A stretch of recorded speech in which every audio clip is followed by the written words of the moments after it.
That's fishing across the nation. That's fishing around the world.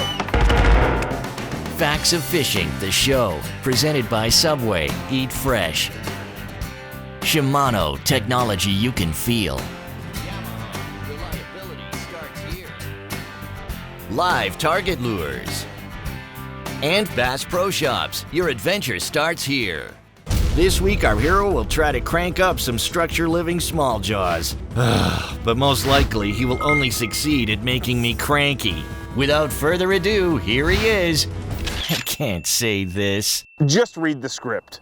The world's greatest angler, Dave Mercer.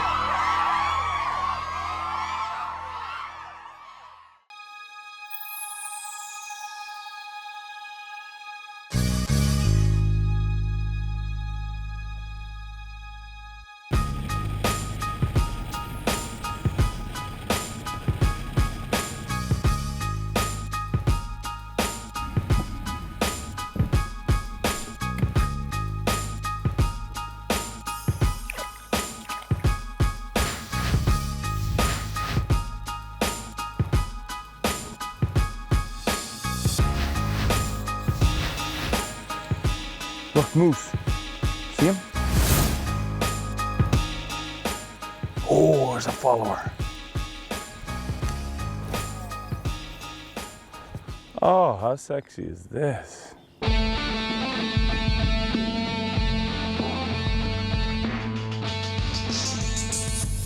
there's fish. Yes. What do we got here? Come here, dude. Oh, we don't have a bass. We do not have a bass. We got gator strap. Oh man. He saw my little bluegill squarebill and said, I'm gonna eat it. Oh, you're gonna jump, aren't you? Yes, you are. Right here on national TV, he's gonna give it to us. Don't be like me and not live up to your expectations. Ah. Oh no, he got more hooks in him. You don't even warrant a boat ride. See you later. Look at him. Look how dumb he is. Nope. I'll grab him. Look, I caught him with my bare hand. You see that? Incredible. Gator hunters, pike hunters, bare hands, just like that. Only in the bayou. Really? Ooh. He just basically wanted to be touched. All fish just want to be touched. Reach out and touch someone with a little square bill. You know, the cool thing about a square bill is it's a little different than most crankbaits you've ever fished because it's kind of like, you know, the workhorse of crankbaits. I'm gonna bang this bad boy into all sorts of structure. And because of the way the bill's designed, it allows you to do that. And another thing that a lot of people get trapped doing when they're fishing any crankbaits is they fish really slow. You know, they just kind of crank and grind that bait along. Well, a square bill is a totally different theory. I mean, the master of the square bill, the Swami, is the one and only Rick Clunn. And you talk to him every single time he ties that square bill on, he is burning it back to the boat. And if it's good enough for Rick Clunn, I mean, it's good enough for me, let's be honest. It was definitely good enough for that pike.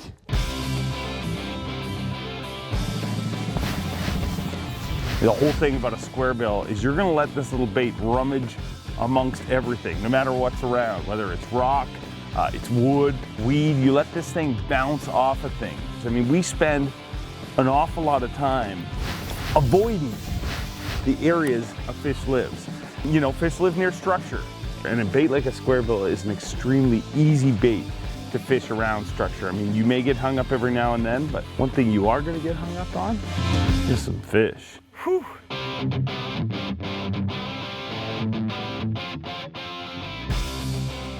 Look at that nasty cloud over there. There's fish. Smoked that square bill. Come here, dude. Way at the end of my cast. He come up and he's smoky. Oh, that's the species we're after. Small jaw eats my little deal. Pretty decent one too.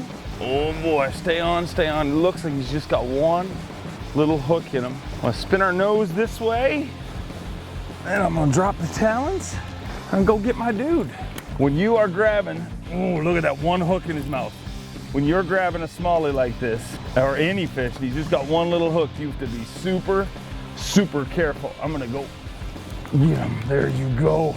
As you can see, he absolutely ate that little square bill. It's lots and lots of fun to crash that bait amongst the rocks and the stumps, and boom, boom. Smallmouth came out to play. I like it.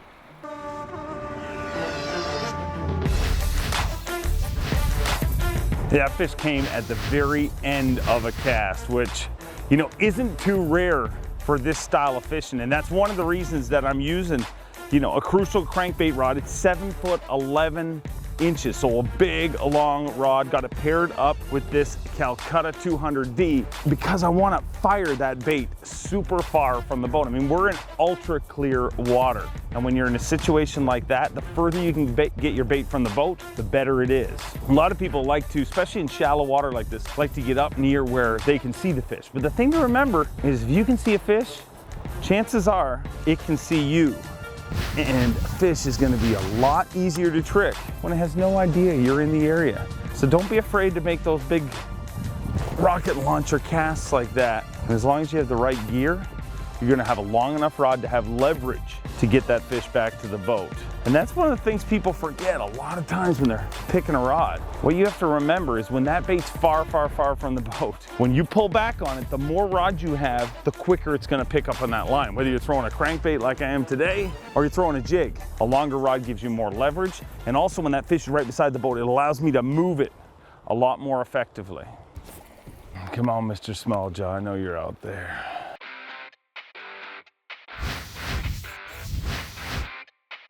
Man, this feels like a different day now. The fish. Oh no, is he off? Oh, he's still there. Man, come here, dude. Small fry, but I'll take him. See ya.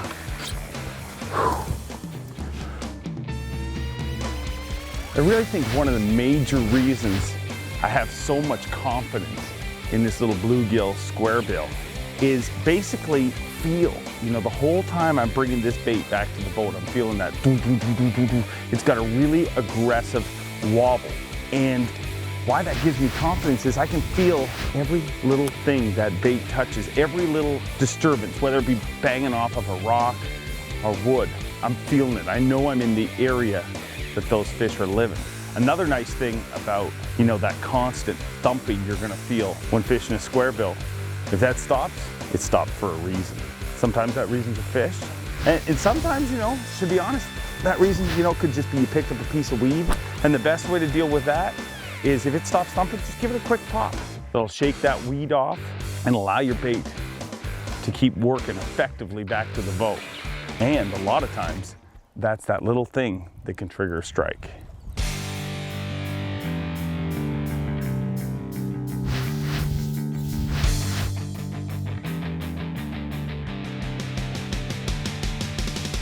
Oh, there you go. I got one. Yeah. Yeah. Right in between a stump and a rock, and along comes Big Mama. Easy.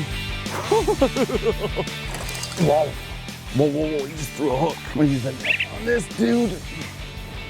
Come here, buddy. Oh, gotta make sure he's ready. The worst thing you can do with a fish is stab at him when he's about to go in the net. Make sure he's ready and let him slide right in there like that. Awesome. Whew. Look at the size of this dude. That's a pretty decent one right there. And all day long I've been talking about how important it is to bang your bait off of things. And that's exactly what a square bill is designed to do. I banged that bait off of a rock and a stump, and then whammo, this dude came along and ate it. Gotta love small jaws. Closed captioning for Facts of Fishing, the show, has been provided by BoatSmart Canada. Get your pleasure craft operator card online at boatsmartexam.com.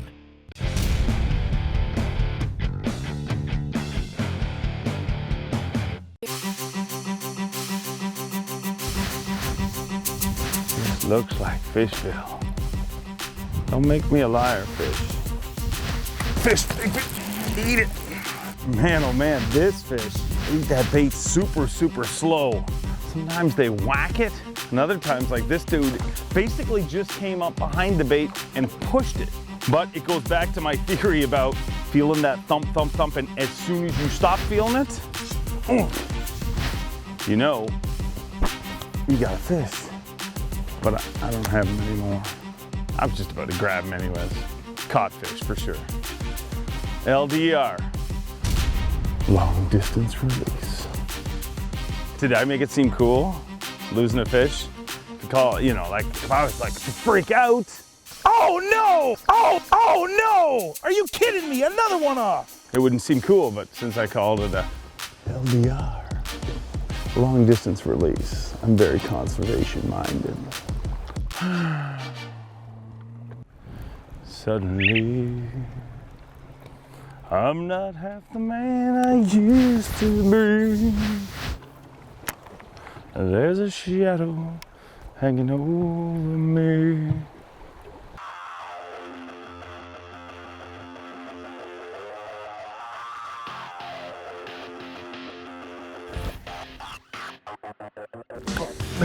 There's fish. Oh, just swatted at.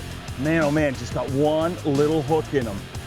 This right here is a prime example of why you need a soft rod when you're fishing a crankbait. Because a lot of times, you know, a fish just swats at that bait and will just get a very small, just the edge of a hook in its mouth.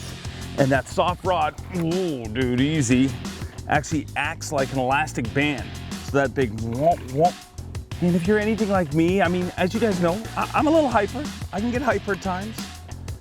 So if you're using too stiff a rod, what ends up happening is you end up pulling the hook out of that fish's face. But this rod being specifically designed for crankbait fishing makes me a better angler because it doesn't allow me to put too much pressure on the fish. Oh, stay on, stay on.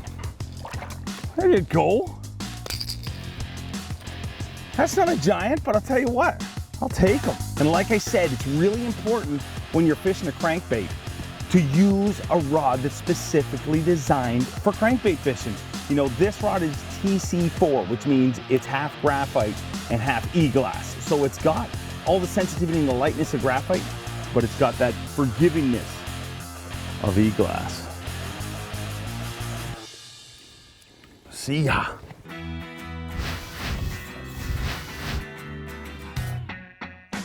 There we go, right off of the rock. Come here, dude. Get up here on the promenade deck. He's not a big one by any means. See you later. Oh, there it goes, ate it. Another good one on the crankbait. Absolutely smoked that little square bill. Oh, you are gonna jump for me, aren't you? You're not near as big as I thought you were. I'll tell you what, I'll keep crashing my square bill around. Catch fish like that any day of the week.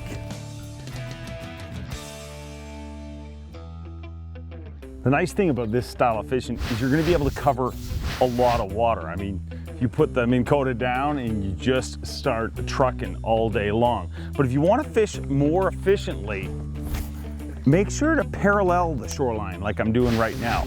A lot of people will sit out and cast into it. But as often as I can, I will parallel the shoreline because the edge is where those fish are sitting. No matter what depth they're in, you find out that depth and you keep your bait there as long as possible. And that's gonna help get your bait in front of more fish and in turn, catch a bunch more. There we go. Smoked it out of the tree. Absolutely. Annihilated it. Every single fish is different. Some of these fish today have just moved forward with it. And this guy absolutely destroyed it. There you go. Awesome. Whew. Not a giant, but a little football. And he absolutely dusted my bluegill square bill. See ya. Sooner or later, I'm gonna get a big beast. We're catching numbers. I'm just looking for the right one.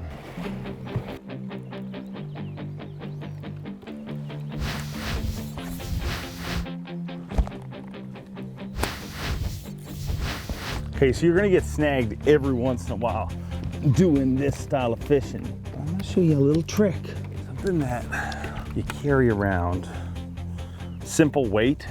All I'm gonna do is clip that weight on to my line and then let it slide down there. And what it does is, with any luck, once you get it down there, it will bang the bait in the other direction. There we go. It worked. Put the weight back in your pocket and you're all set.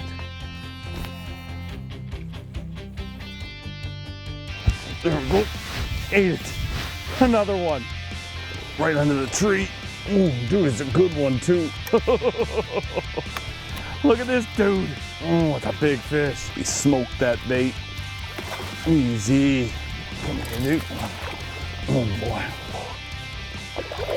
I gotcha. That's the pig we're looking for. Man, oh man, Frankenstein brown bass. Gotta love small jaws.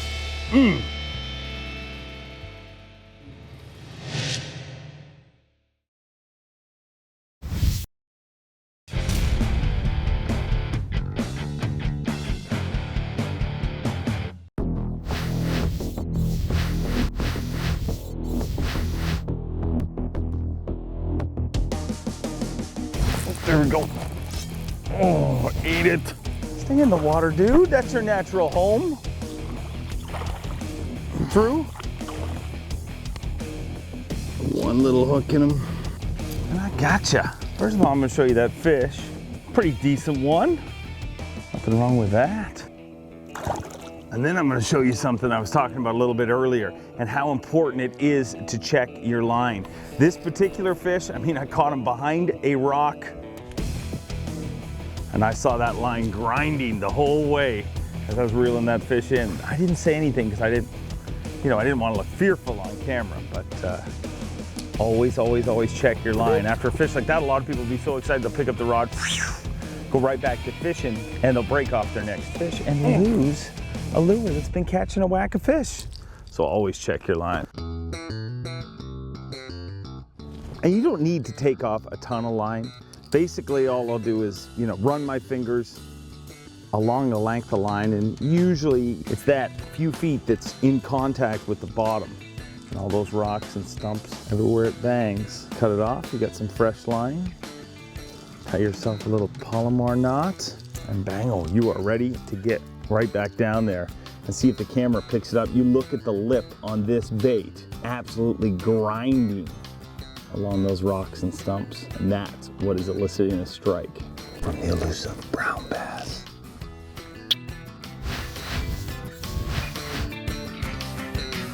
There we go, big one, giant. Come here, dude. Easy. Whoa. That's the kind we're looking for. Are you through?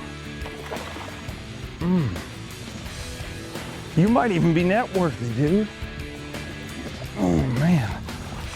You're gonna jump again, aren't you? He's thinking, there he is. I knew he would. When you see a fish's tail starting to make that little flap, you know it's jumpy time. I got you, dude. I got you. Come here. Yeah, full of trebles. That right there is just another big Beauchene small jaw. Whew. Awesome fish. I'll let him go.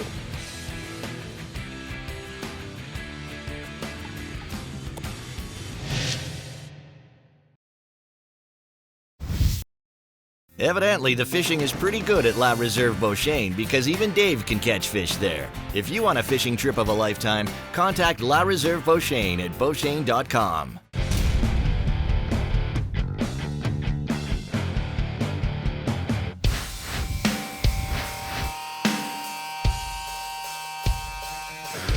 There we go. I got him. Big. Yeah, stay on. Stay on. Big fish. Stay on, dude. Stay on. The smallmouth surge. They have so much power. Easy. Oh, I'm gonna get in that.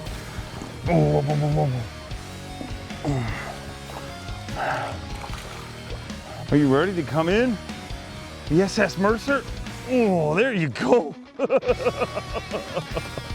That is a big-toed smallmouth. I don't know if there's any better feeling than having one of these bad boys come up behind your square bill and that rod loads up and you know it's go time. Oh, awesome, awesome fish.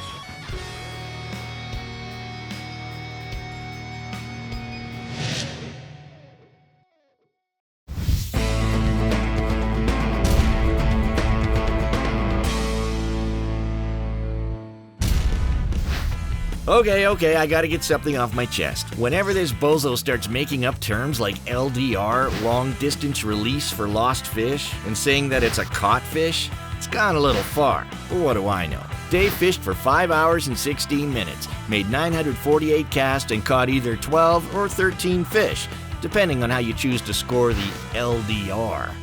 And that's the score. Every one of today's fish hammered a Livetarget square-billed bluegill crankbait, thrown on a 7-Eleven medium-action Shimano Crucial crankbait rod, paired up with a powerful Shimano Calcutta D that was spooled up with 15-pound fluorocarbon line. And now, you've got the facts.